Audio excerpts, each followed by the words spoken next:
Bonjour, comment allez-vous tous? J'espère que vous allez bien, par la grâce de Dieu Tout-Puissant. Bienvenue dans le coin d'animation chrétienne. C'est une vidéo riche en enseignements, et beaucoup de choses sont nouvelles pour vous et moi. Dans la vidéo d'aujourd'hui, nous aborderons deux types de cadeaux à éviter. Comme vous le savez, lorsqu'on nous offre des cadeaux, nous ne pouvons pas refuser directement, mais nous pouvons certainement choisir de ne pas les utiliser si nous pensons qu'ils pourraient causer des problèmes. Les cadeaux dont nous parlons aujourd'hui ne vous viendront peut-être jamais à l'esprit. Mais notre rôle est de vous transmettre ces leçons importantes. Nous les portons à votre connaissance afin que vous soyez conscient des problèmes potentiels. Si, par nécessité, vous devez un jour utiliser un tel don, assurez-vous de le faire avec la direction divine. Ne l'utilisez jamais sans en considérer les conséquences potentielles. Commençons cette vidéo et regardons-la ensemble pour voir ce qui s'y passe. Richard, vous savez, vous travaillez dans cette entreprise depuis au moins 15 ans et vous avez atteint un poste important. Je ne comprends pas pourquoi vous faites encore des erreurs que même un jeune employé ne ferait pas. Écoute, tu es comme un frère pour moi, mais je ne sais pas où tu te concentres. Tu dois vraiment te concentrer sur ton travail. L'entreprise ne fonctionne pas toute seule. Tu n'y prêtes pas assez attention et tu passes trop de temps sur ton téléphone et les réseaux sociaux. Monsieur, c'est ma faute. J'avoue mon erreur. En fait, les fichiers que tu m'as donnés, je ne les ai pas imprimés, et c'est pour ça que notre projet a pris du retard. Patron, vous avez raison. Je vais m'efforcer de corriger mon erreur et je veillerai à ce que cela ne se reproduise plus. Je ne veux pas que tu te plaignes de moi. Je comprends, monsieur. Je ferai mieux la prochaine fois. D'accord, d'accord. Bon, concentre-toi sur ton travail. Ça ne peut pas continuer comme ça. Allez-y, retournez au travail. Richard, tout va bien? Tu as l'air vraiment contrarié ce matin. Le directeur t'a encore fait passer un mauvais quart d'heure? Oui, c'est juste le directeur. Vous savez, tout le monde fait des erreurs, et il passe son temps à faire la morale et à gronder. Ce n'est pas la faute du directeur. Le vrai problème, c'est l'argent. L'argent perturbe l'esprit des gens. Quand on en a trop, on commence à mépriser les autres. C'est ce qui se passe ici. Je ne peux pas le contredire. Le patron a acheté une voiture de sport le mois dernier, et j'ai entendu dire qu'il avait offert une nouvelle voiture à sa femme pour leur anniversaire de mariage la semaine dernière. Tout est une question d'argent. Quoi qu'il en soit, essayez de vous détendre. Les gens riches ont tendance à se donner en spectacle, mais nous sommes des gens ordinaires, qui essaient de joindre les deux bouts. Ne te laisse pas abattre. Ne vous laissez pas abattre par ces paroles. Les grandes personnes ont toujours de gros problèmes. On n'a pas besoin de parler devant son patron. Concentre-toi sur ton travail. Tu as raison. Je ne devrais pas me laisser affecter, mais c'est dur quand ça arrive tout le temps. Et le directeur n'arrête pas de me parler avec condescendance. Oui, tu as raison. On ne peut pas vraiment se dire quoi que ce soit devant le patron, mais j'essaierai de garder mon calme.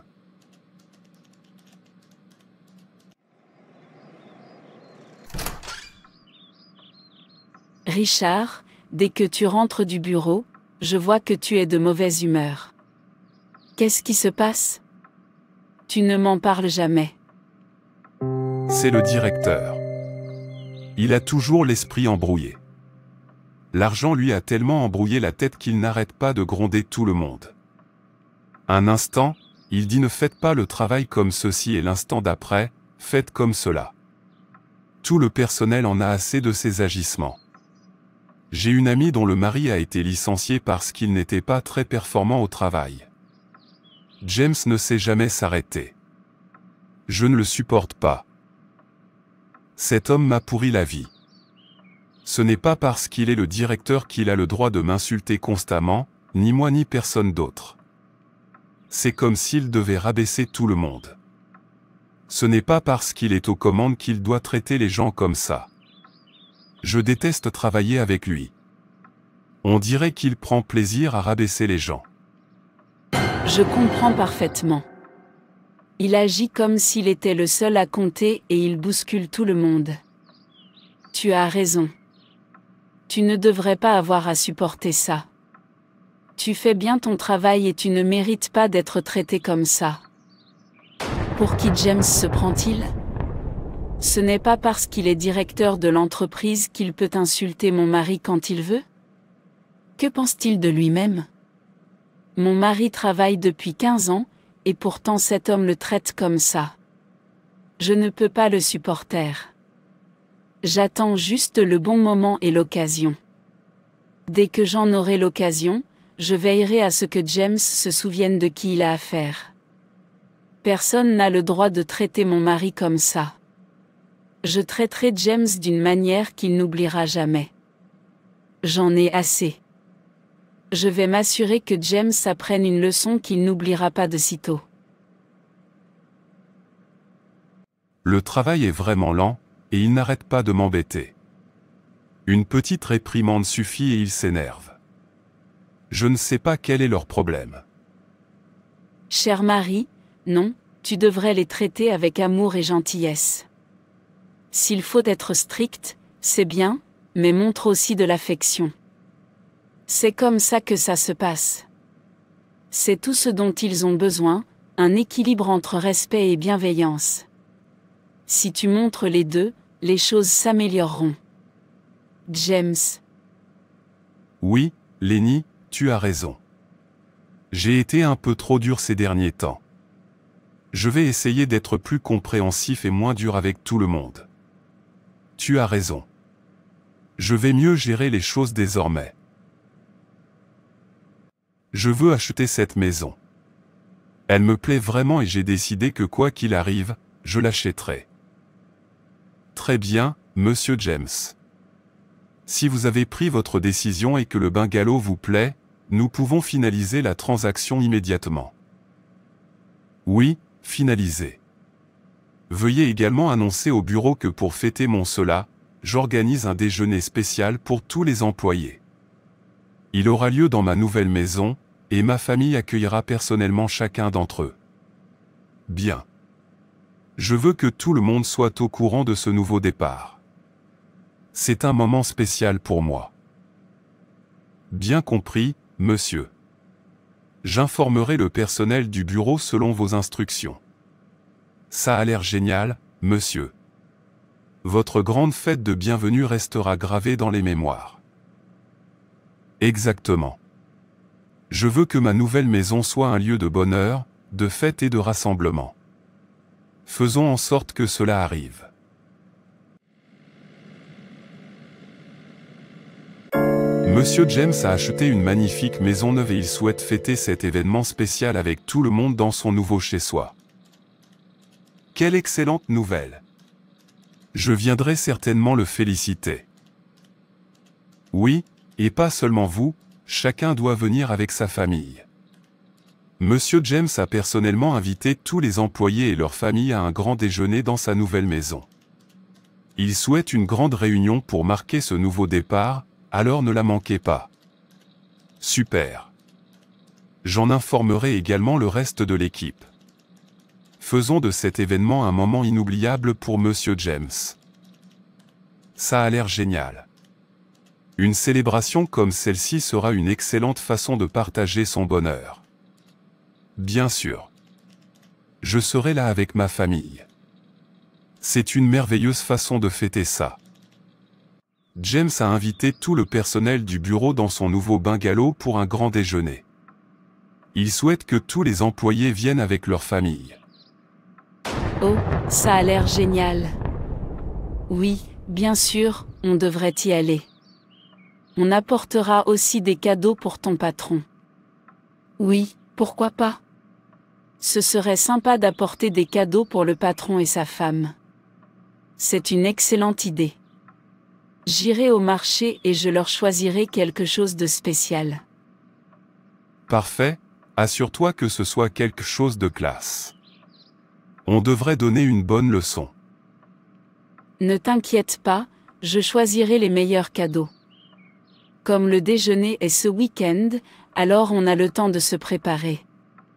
Assurons-nous d'être présents et de le féliciter comme il se doit. Le moment est enfin venu pour moi de me venger de toutes les injustices commises envers mon mari. James et sa famille paieront pour tout. Il organise une grande fête dans son nouveau bungalow, et nous sommes censés apporter des cadeaux. Mais cette fois, je vais apporter un cadeau qui va les mener à la ruine. Mais quel genre de cadeau pourrait faire ça? Quelque chose d'apparemment inoffensif, mais qui apporte la destruction de l'intérieur. Je dois d'abord rencontrer mon patron. Il sait peut-être exactement quel genre de cadeau ruinerait James et sa fortune à jamais. Une fois que j'aurai trouvé le cadeau parfait, James et son arrogance seront anéantis. Il regrettera d'avoir maltraité mon mari.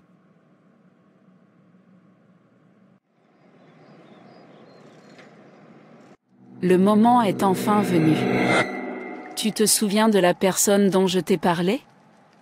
Celle qui maltraite mon mari? Tu m'avais dit d'attendre le bon moment, et maintenant, ce moment est arrivé.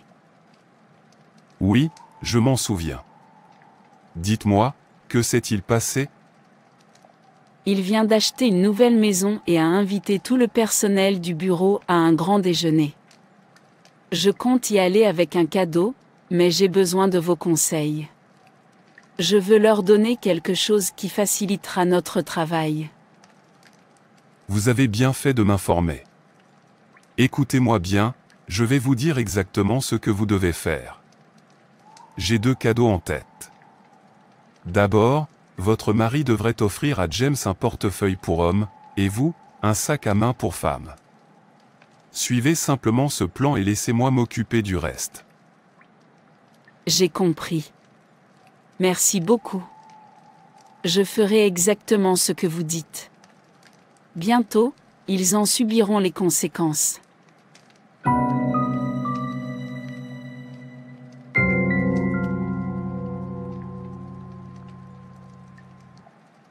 Monsieur, félicitations pour votre nouvelle maison. Je voulais t'offrir un cadeau spécial. C'est un portefeuille, monsieur. J'ai pensé que ça vous serait utile. Oh, c'est très gentil de ta part.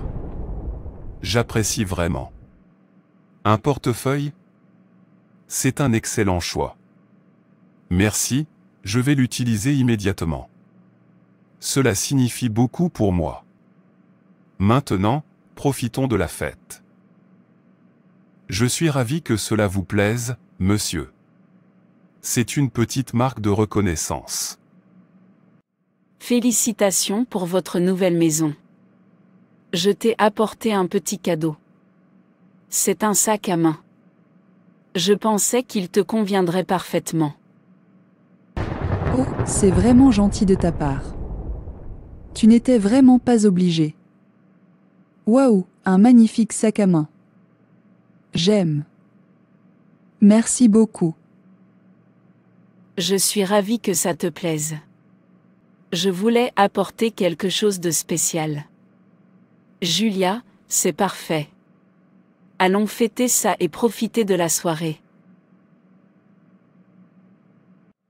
Papa, j'ai très mal au ventre depuis 2 ou 3 jours.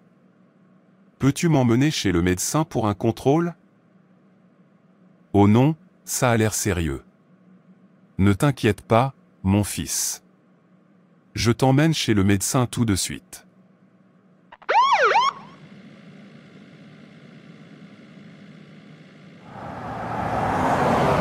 Monsieur James, tous les résultats des analyses de votre fils sont bons.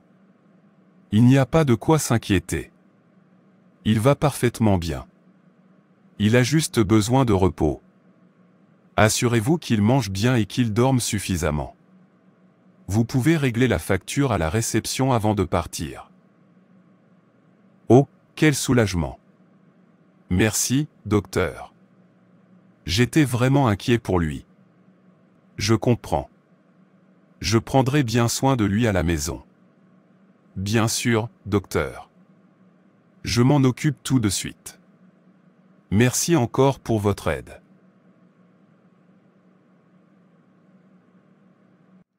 James, si vous avez $500, donnez-les-moi. Ma banque en ligne ne fonctionne plus et je n'ai plus d'argent. Oh non. J'avais tout mon argent dans mon portefeuille, mais il n'y en a plus.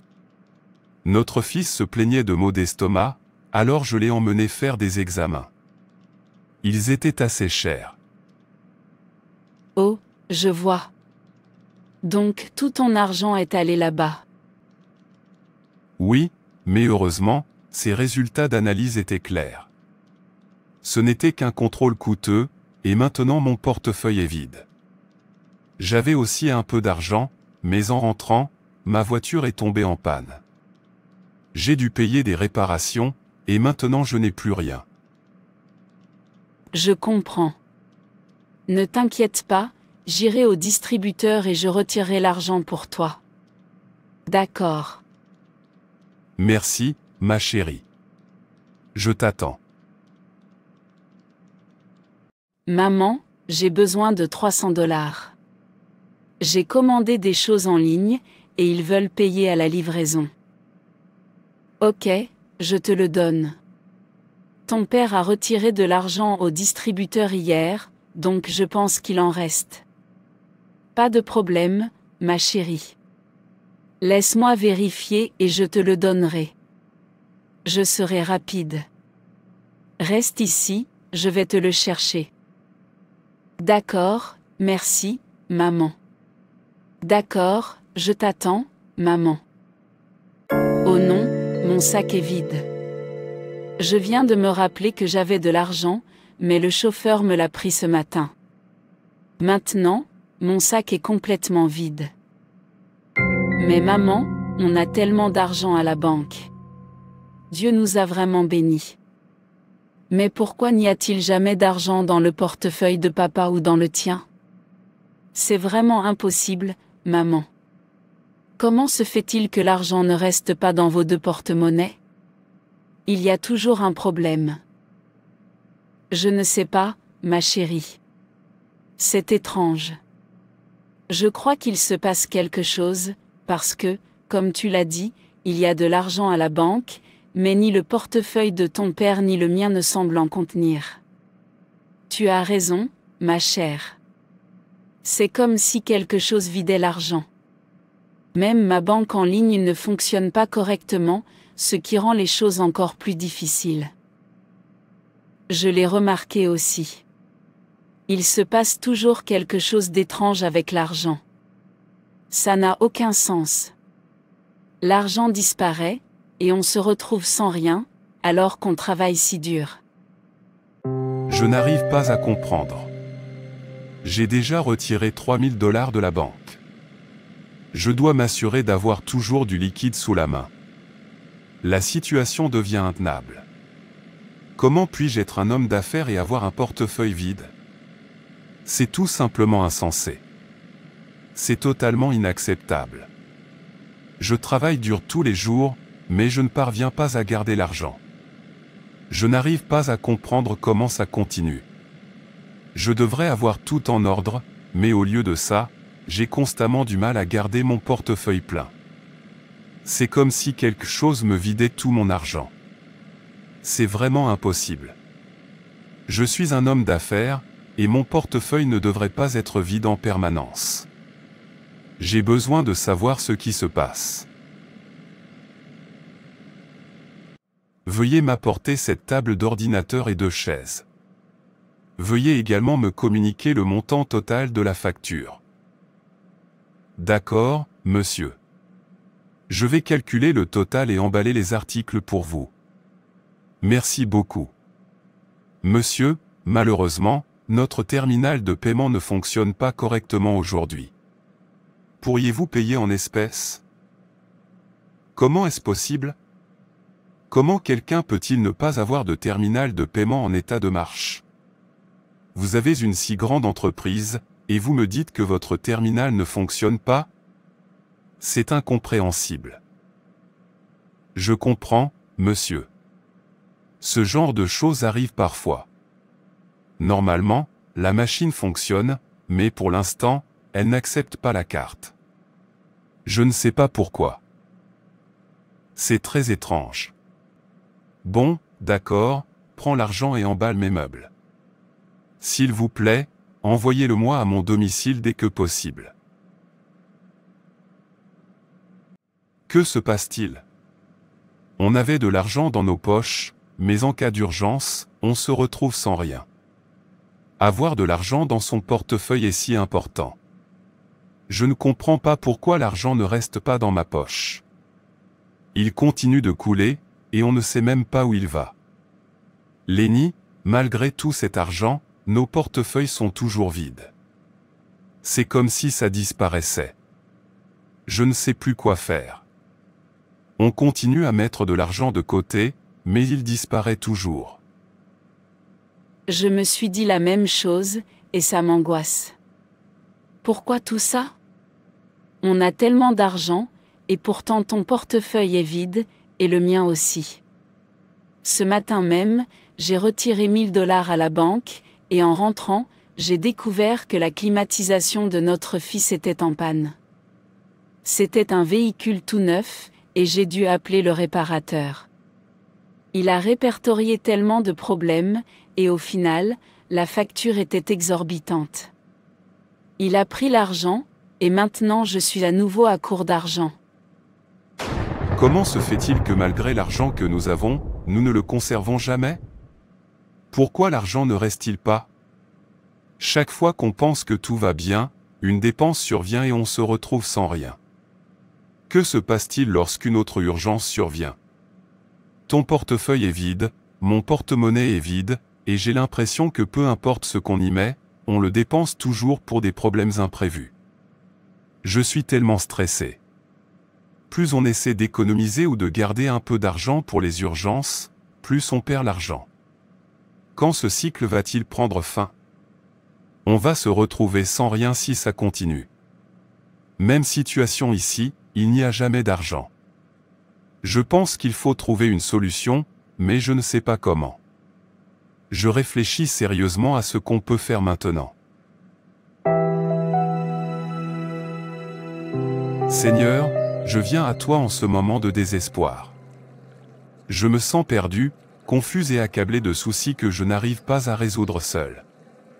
Chaque fois que nous essayons d'économiser, nous avons l'impression que nos efforts s'évanouissent, et je ne peux m'empêcher de me demander pourquoi les choses sont si difficiles pour nous. Seigneur, tu es la source de toute force, et je sais que tu détiens les réponses à toutes mes questions. Je te prie de m'accorder la sagesse nécessaire pour comprendre ce qui se passe dans nos vies. Je te demande de nous guider pour surmonter les difficultés que nous rencontrons, notamment en matière d'argent et pour préserver notre paix intérieure. J'ai confiance en ton plan, même quand il est difficile de voir la voie à suivre. Je te demande de pourvoir à nos besoins, non seulement matériels, mais aussi pour la paix de l'esprit, la force de continuer quand tout semble incertain. Seigneur, protège ma famille, donne-nous la clarté dans nos décisions et aide-nous à trouver un chemin où nos difficultés deviennent des leçons, et non des fardeaux. Je crois en ton amour et je place ma confiance en toi pour nous guider dans ces moments difficiles. Amen. Papa, notre argent continue de disparaître pour des choses qu'on n'aurait jamais imaginées possibles. Avant, ce n'était jamais comme ça. Mon portefeuille était toujours rempli d'argent liquide, et celui de ma femme aussi, mais maintenant, on dirait qu'on est toujours vide. Je retire même de l'argent au distributeur 3 fois par jour, mais je ne sais toujours pas où il va. Et souvent, nos services bancaires en ligne ne fonctionnent pas non plus. L'argent liquide est crucial en cas d'urgence, mais malgré tout notre argent, ma femme et moi sommes toujours en difficulté. Dis-moi, mon fils, quand est-ce que ça a commencé? Réfléchis bien. Papa, tout a commencé quand on a emménagé dans la nouvelle maison. C'est là que les choses ont commencé à changer. Que s'est-il passé quand tu as emménagé dans la nouvelle maison? Qu'est-ce qui a changé exactement? On nous a offert plein de cadeaux, tellement de choses. Et le portefeuille que j'utilise maintenant m'a été donné par un employé de mon entreprise, Richard. Et le sac à main que ma femme utilise, il lui a été donné. Depuis, nous avons des difficultés financières. Avant que la situation n'empire, j'aimerais que tu sépares le sac à main de ta femme et ton portefeuille de ta vie. C'est une attaque ennemie. Le but est de vous affaiblir financièrement, de vous faire tomber. Que veux-tu dire, papa? Je ne comprends pas. Écoute attentivement, mon fils. Souviens-toi de cela toute ta vie. Si tu reçois un don, recherche toujours la direction de Dieu avant de l'utiliser. Et s'agissant de portefeuille ou de sac à main, surtout pour hommes et femmes, ne les acceptez jamais comme cadeaux. Si vous le faites, ne les utilisez pas immédiatement. Priez d'abord pour eux et recherchez l'approbation divine. Ce ne sont pas de simples objets. Ils sont porteurs d'énergie. La bourse est un symbole de richesse, et lorsqu'un ennemi cherche à vous affaiblir financièrement, il cible la richesse que vous conservez dans ces objets. Leur première attaque vise toujours à vous affaiblir financièrement. Le plan de l'ennemi est d'utiliser ces objets pour épuiser vos ressources. La Bible décrit comment l'ennemi nous attaque de manière subtile, dans le but de nous détruire financièrement. Proverbe 13h11 dit « Les richesses acquises à la hâte diminuent, mais celui qui amasse peu à peu les augmente. » Lorsque nous laissons des objets comme un sac à main ou un portefeuille provenir de sources incertaines, nous nous attirons des ennuis. Dieu nous met en garde dans la Bible contre la prudence dans la gestion de nos possessions, la bénédiction du Seigneur enrichit, et il n'y ajoute aucune tristesse. Proverbe 10h22. Les dons provenant de sources inconnues ou erronées sont source de chagrin et peuvent entraîner une instabilité financière. La première attaque de l'ennemi est toujours de vous affaiblir financièrement. Lorsque votre patrimoine est compromis, cela ouvre la porte à la pauvreté et aux difficultés. Le diable ne veut pas que vous soyez stable. Il veut que vous échouiez, et l'un des moyens les plus simples d'y parvenir est de vous priver de votre stabilité financière, en commençant par ce qui retient votre argent. C'est pourquoi vous avez vu votre argent disparaître. Vous dites donc que ces cadeaux, le porte-monnaie et le portefeuille, sont liés d'une manière ou d'une autre à nos difficultés financières? Exactement. Ce ne sont pas de simples objets. Ce sont des instruments entre les mains de l'ennemi. En les acceptant sans demander l'approbation de Dieu, vous laissez quelque chose de néfaste entrer dans votre vie. Voyez la situation actuelle, votre argent disparaît sans cesse et vous vous sentez piégé. La stratégie de l'ennemi est de vous affaiblir financièrement. Mais Dieu vous a donné le pouvoir de discerner cela et de protéger votre bien-être financier. Dorénavant, vous devez prier pour chaque cadeau que vous recevez, surtout pour tout ce qui a de la valeur. Qu'il s'agisse d'un sac à main, d'un portefeuille ou de tout autre objet lié à la richesse, assurez-vous qu'il soit conforme à la volonté de Dieu. Proverbe 22h7 nous rappelle que le riche domine sur le pauvre, et celui qui emprunte est l'esclave de celui qui prête. Ne laissez pas ces petites choses contrôler votre richesse. Protégez-la, et Dieu vous guidera. Mon fils, souviens-toi de ceci, l'ennemi veut que tu sois faible, mais Dieu veut te rendre fort. Garde la foi et fais confiance à ses conseils. Tu verras qu'en effectuant ces changements, ta situation financière s'améliorera. Laissez-moi vous expliquer plus en détail le mal qui se cache derrière ces sacs à main et portefeuilles. Dans le monde spirituel, certains objets détiennent un pouvoir, bon ou mauvais. Un sac à main, un portefeuille ou tout autre contenant de richesse est symbolique. Il ne s'agit pas seulement de l'argent que vous transportez, mais de ce que cet objet représente dans votre vie. Recevoir un sac à main ou un portefeuille en cadeau de quelqu'un qui n'a peut-être pas de bonnes intentions ou en qui vous n'avez pas entièrement confiance peut ouvrir la porte à l'ennemi qui s'en prend à vos finances. La Bible dit dans Éphésiens 6h11, « Revêtez-vous de toutes les armes de Dieu, afin de pouvoir tenir ferme contre les ruses du diable. » Si vous ne disposez pas de la protection adéquate, un simple cadeau peut être une porte d'entrée pour l'ennemi et vous affaiblir financièrement. Tout comme une porte ouvre la porte à quelqu'un, accepter ces cadeaux sans discernement ouvre la porte à la négativité. N'oubliez pas que tout a une signification spirituelle. 1 Timothée 6 verset 10 nous avertit car l'amour de l'argent est la racine de tous les maux. Ce n'est pas l'argent lui-même qui compte, mais ce que vous laissez influencer dans votre relation avec l'argent. Si vous laissez le mal s'infiltrer par des objets comme des portefeuilles et des sacs à main, vous commencez involontairement à favoriser l'instabilité financière dans votre vie. C'est pourquoi je vous exhorte à être attentif à la provenance de vos biens. Assurez-vous que ce que vous gardez près de vous soit en harmonie avec les bénédictions divines, sinon cela finira par vous épuiser spirituellement et financièrement. Avec un cœur pur et la sagesse divine, vous pouvez protéger votre patrimoine des forces invisibles qui cherchent à affaiblir votre position.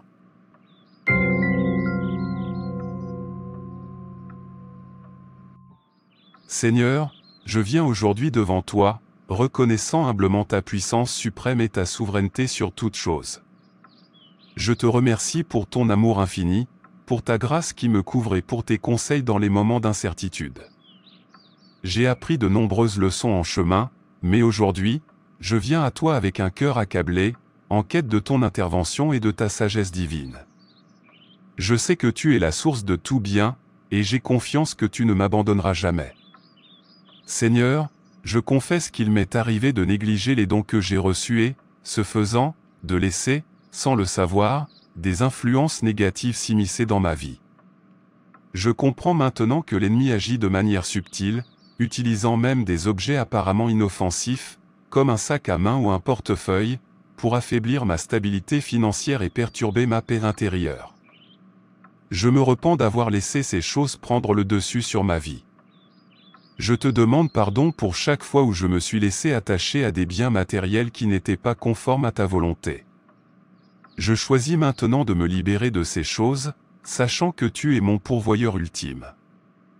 Aucune somme d'argent ni aucune richesse matérielle ne peut remplacer la paix, la joie et l'épanouissement que je trouve en toi.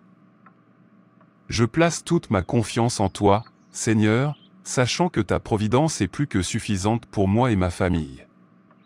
Je te demande de m'aider à résister à la tentation de ne dépendre d'autre chose que de ta providence.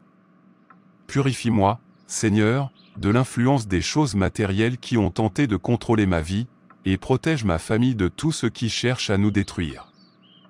Seigneur, je te prie de m'aider à être vigilant, sage et perspicace dans chacune de mes décisions. Aide-moi à toujours te demander conseil avant d'accepter quoi que ce soit dans ma vie. Que mes actions reflètent ton amour, et que je vive avec intégrité, humilité et foi dans tout ce que j'entreprends.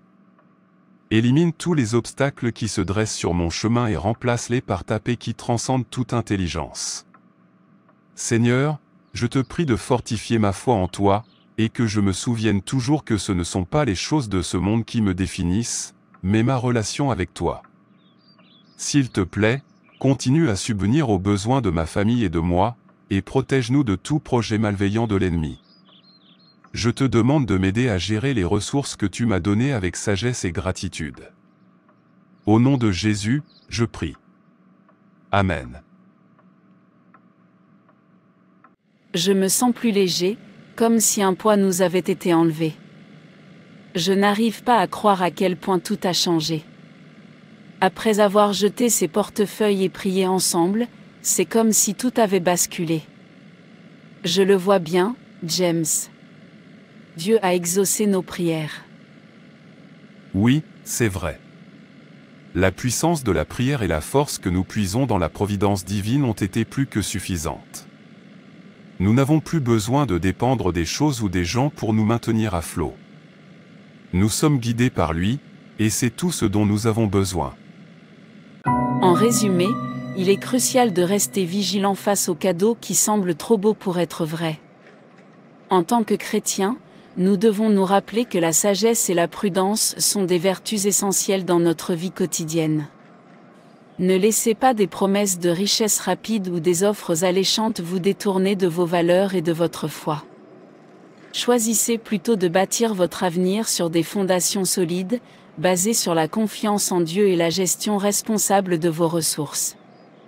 Merci d'avoir regardé, et n'oubliez pas de vous abonner pour plus de conseils sur la vie chrétienne et la gestion financière.